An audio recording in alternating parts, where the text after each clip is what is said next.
tikas yung mga kalawan. May sa narinig ko mga tol, pupuntahan sila na mga kasamahan daw sa kabilang bundok.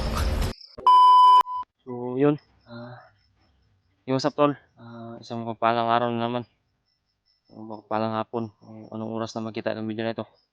Ito na ko ngayon mga tol, patuloy sa paglalakbay. At yung sinasabi ko mga tol, nung pinatutunguhan ko nung isang araw ay narating ko po yung mga may ingay-ingay na mga motor, yung busis ng motor.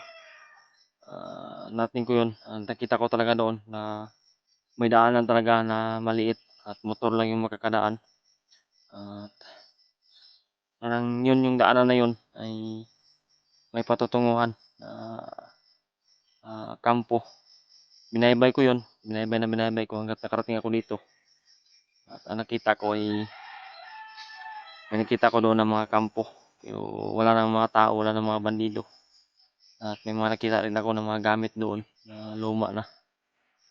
At may mga nakita ako na bagong gamit na mga pagkain. Pagkain na wala ng laman. Yun, dinaanan ko na lang. Matagal ako na nandun nagmamasid, tumingin-tingin kung ano yung mga makita ko. Baka may makita ako ng mga pamilyar sa akin na gamit ng mga kasamahan ko. Ni Brad wala pa ako nakita doon ng mga damit o gamit. Yun, dito ako. Bumayba na naman ako. Nakarating na naman ako dito sa may mga parang puno ng rapper. Puno-puno ng rubber ba? Yan o. At sa ngayon, pahinga ako konti, pahinga ako sandali para patuloy na naman sa paglalakbay. Patuloy sa pagbaybay dito sa bundok. At sobrang dami ng lamok dito mga tol.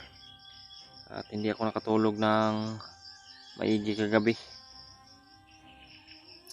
At ngayon, hanap siguro ako ng pwede kong kainin na pagkain, laman ng gubat, prutas-prutas para makuha yung gutom ko. Kasi talaga mga tol, umakyat ako dito na konti lang talaga yung dala ko na baon, pagkain. At yun, paubos na rin. Kaya binabudget ko. Kaya ngayon mga tol, magpursige talaga ako. Hanap ko ng paraan na makakita ng mga prutas-prutas para pampatawid gutom. Yun mga tol, sinubukan ko na kontakin ulit yung mga kasamahan ko, ngunit hindi ko talaga makontak dahil na rin sa konti na lang din po yung load ng cellphone natin. Nagantay din po ako baka may mga signal ako na mahagip talaga o makontak ng cellphone ko para pasamantalain natin mga tol na konti na lang yung load natin. Kailangan talaga natin subukan baka makontak natin yung mga kasama natin na pagkahingi tayo ng location at makasend sila ng location sa atin at tayo din na ay makasend ng location sa kanila. So yun mga tol, salamat po pala sa palaging suporta nyo sa akin. Kayo talaga yung lakas ko para umakyat at nagawa ng video para maipakita sa inyo. Handa talaga ako natutulong sa mga kasamahan ko. So yun mga tol, baka sakali makontak man natin sila, sana ay makita natin sila, makita ko sila na ligtas ako at walang mangyari sa akin, makarating ako sa kanila na malakas at walang mangyari sa akin. So yun mga tol, saka nga po pala, magsa-shoutout po tayo ngayon. Shoutout po natin si Mami Victoria. Kahit busy na siya ngayon at hindi nakapag-reply sa mga mensahe natin. At saka kay Tita Hilma, shoutout po sa iyo tita. Tita Rosie, shoutout po sa iyo. Mami Bibs Bayugos, big shoutout po sa iyo Mami. At saka kay Ate Gis Libres, Libra. Shout out po sa iyo ate, kahit busy na po kayo. Ate Chi, Shakira, shout out po. At especially kay Ate Anli Sabis. Shout out po sa iyo ate, ingat ka po palagi dyan. At especially din kay Ate Mirna, big shout out po sa iyo ate. Sana mag-ingat ka po palagi dyan. Alagaan mo po palagi yung sarili mo. Salamat sa walang sawang suporta. Salamat sa mga bigay mo sa amin, mga bigay nyo sa amin, sa akin. Talagang malaki ang utang na loob ko po sa iyo. Ang Panginoon na po ang bahala na magsukli sa inyo, sa inyong kabutihan po, mga ate, mami, tita. Panginoon na po yung bahala na magsukli sa kabutihan niyo na binigay nyo sa amin, binigay nyo sa akin. Especially talaga kay Ate Mirna. Panginoon na po yung bahala sa sagot sa mga kabutihan na pinabigay nyo, sinaabot nyo sa amin. At yun lang, sana mag-ingat kayo dyan palagi. Salamat sa walang sawang suporta talaga. Sa mga silent viewers po, shout out din po sa inyo. Huwag kayong mahiya na mag-abot ng mensahe sa akin. Kung ano man gusto niyo itanong, kung gusto niyo ipaabot sa akin na mensahe, kung may mga gusto kayo na iparating sa akin, handa po tayo na sagutin yan. Handa po tayo na pakinggan po yung mga sasabihin niyo sa akin. At sa mga bashers natin, patuloy lang po kayo sa pambabash. Kung problema sa amin yan, sa mga negatibo nyo na mensahe, walang problema po yan. Kayo po yung nagbibigay sa amin ng kurso nada, para patuloy namin yung trabaho namin, patuloy namin yung mga gawain namin. Patuloy lang po kayo sa pagmabas at mahal na mahal din po namin kayo, mahal na mahal ko rin kayo. Sana ay mamahalin nyo rin ako at sana magpatuloy pa rin po yung mga negatibo nyo na mensahe sa amin, sa akin. Wala pong problema yan, handa po tayo na tanggapin po yung mga mensahe ninyo na negatibo. Yun lang, hindi na po siguro tayo magtagal. Patuloy na po siguro ako sa paglalakbay. Dahil nawa sa malayo pa yung paruroonan natin. Kailangan natin na magdandahan sa paglalakbay, kahit na dandahan basta palagi. Hinga lang konti tapos patuloy na naman. Yun lang. Yung hiling ko palagi sa inyo na huwag niyo po kalimutan na i-share ang video na ito sa mga kasamahan ko.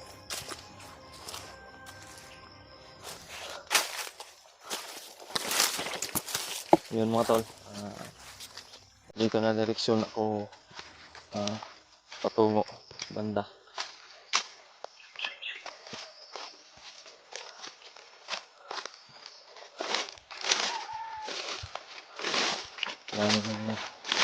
Umasin muna tayo.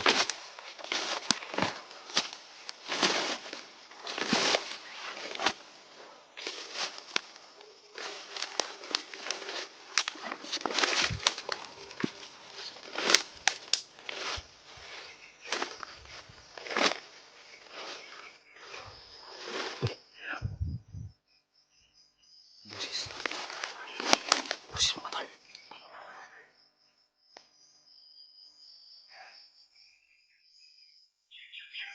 May mga bandito.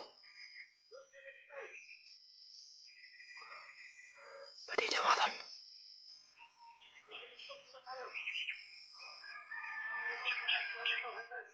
Tatlong bandito mga tol.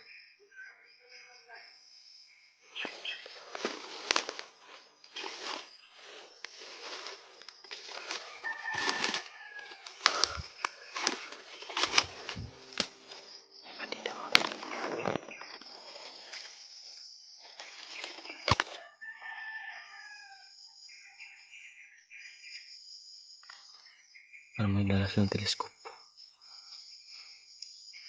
Yan o. Parang sniper yung dala ng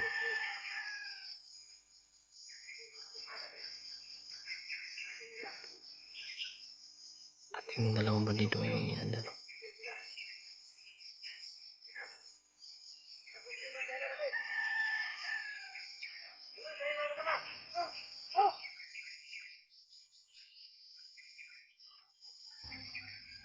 tikas yung mga galawan. May sa narinig ko mga tol, may pupuntahan sila na mga kasamahan daw sa kabilang bundok. Kaya ito siguro yung pagkakataon mga tol. Sundan natin to para malaman natin kung saan sila pupunta. Baka yung mga tinutukoy nila na kasamahan ay baka sila yung may hawak na bihag o kung sino man yung hawak nila ngayon. Kaya ayun pa may pagkakataon mga tol. Sundan natin to ng dandahan. Talagang gagawa ang Panginoon ng daan mga tol.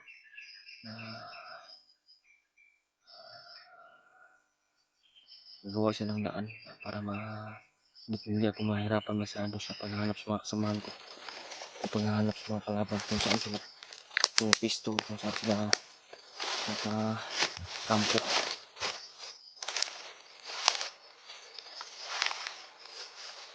Dandahanin natin.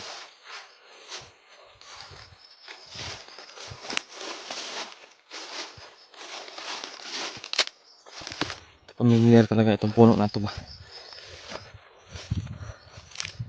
Parang yung mga dinadaanan ko ngayon na location ay yung mga nadaanan ko dati, yung mga nadaanan namin dati na location. Sana ma-share talaga sa mga kasamahan ko mga tol. Dahil alam nila ito po yung location nito.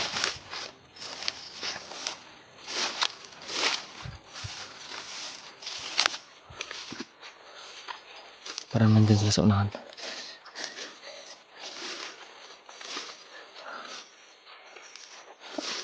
Yung puno na ito, familiar talaga sa akin.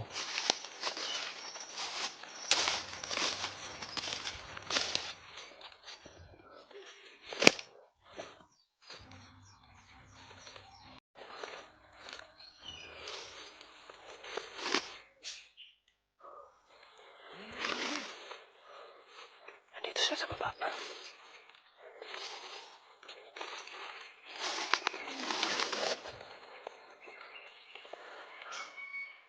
Nandyan sila sa baba mga tol.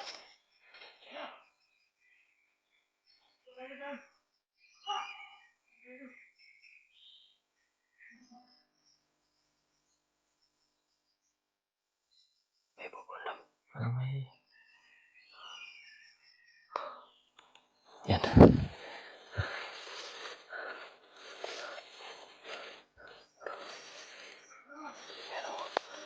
Talagang daanan ito. Daanan talaga yun ito.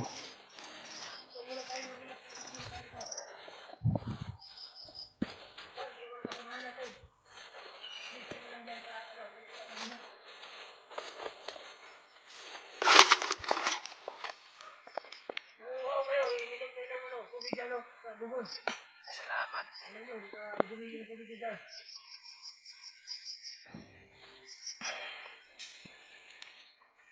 Saan kaya nanggaling ito mga to? Parang yan yung leader nila. Yung may dala ng mataas na abay.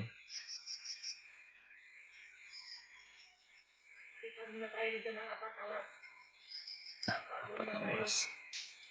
Masyado tayong matagalan dito mga to. Pero kailangan natin na di natin iwanan ito mga to. Kasi ito yung daan mga to. Kung saan sila patungo. Kung ano yung patunguhan nila. Para nalaman natin kung... Uy.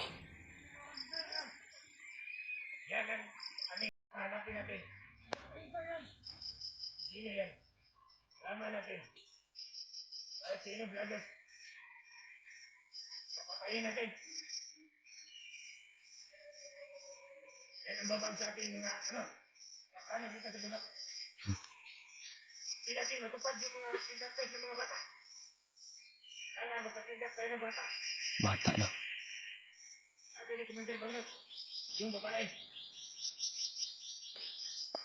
May balak sila mga to na kukuha ng mga bata.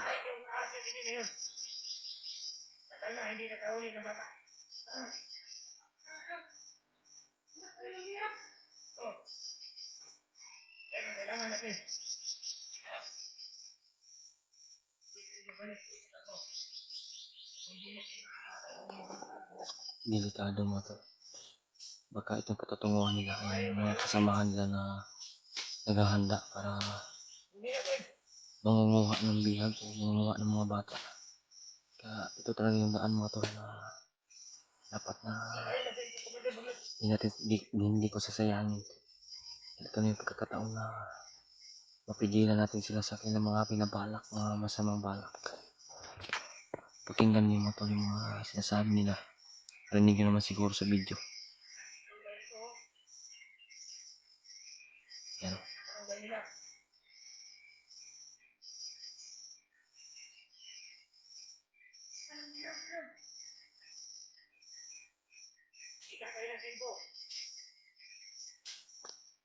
Hanap na sila ng tamang film.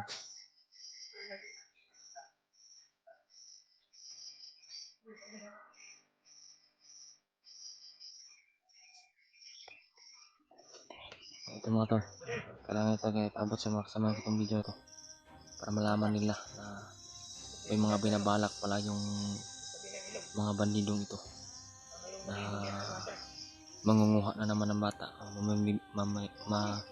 mabibiktima na naman ng bata.